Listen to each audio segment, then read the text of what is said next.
This just in from 1963. A nation is shattered, a presidency ends, and the conspiracy industry begins.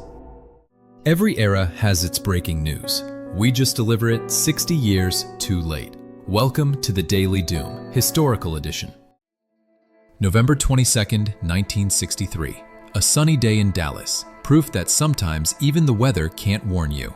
Earlier that morning, President Kennedy arrived at Love Field to cheering crowds and a picture-perfect welcome. The kind that makes you forget the world can turn on you in seconds. After the airport greeting, the motorcade rolled through downtown Dallas and into Dealey Plaza. A perfectly ordinary drive, right up until it wasn't.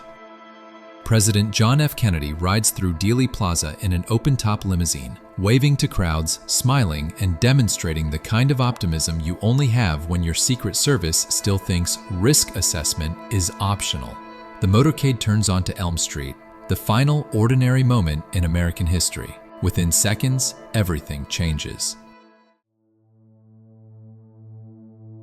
At 12:30 p.m., 3 shots ring out. Or 2 shots.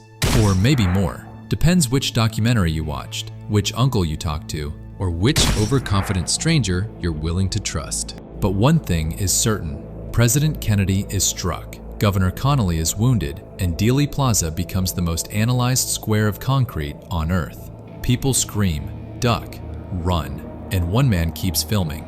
Abraham Zapruder. His 26-second home movie becomes the most infamous footage ever shot by a man who just wanted a nice day at the office. Police quickly arrest a warehouse clerk named Lee Harvey Oswald, who has a rifle, a questionable work ethic, a resume that reads like the prequel to a bad Netflix documentary. He insists he's a patsy, which is either a lie, the truth, or the greatest plot twist in Cold War history. No one knows, no one agrees, no one ever will. Oswald doesn't get to testify, because America is about to witness murder number 2. 2 days later, nightclub owner Jack Ruby shoots Oswald on live television. That's right, the main suspect in the most shocking assassination of the century is taken out by a man who runs a strip club. America collectively says, "What the hell?" and then continue saying it for the next 6 decades.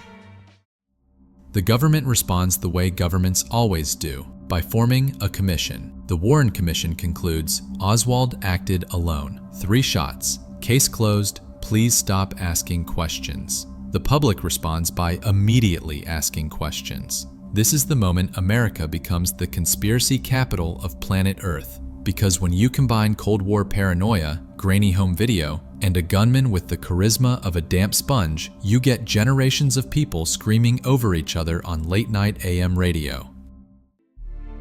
60 years later, the JFK assassination remains the Super Bowl of conspiracy theories. CIA, FBI, LBJ, KGB, Mafia, Cuba, aliens, time travelers, the limo driver, Umbrella Man, magic bullets, grassy knolls, second shooters, third shooters, infinite shooters. Pick a theory, pick a documentary, pick a headache.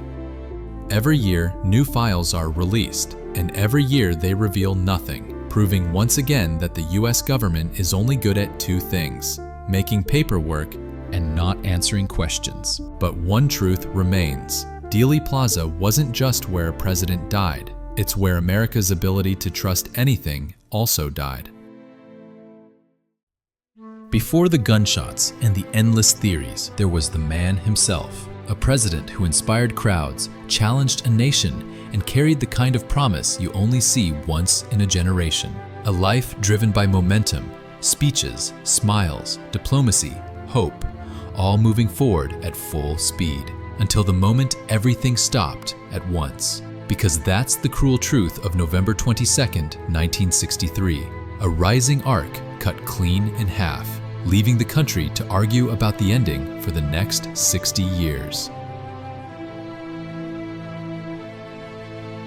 From the hope he carried to the chaos he left behind, history didn't just change that day, it split in half. Reporting from the past for a future still picking up the pieces, this is the Daily Doom.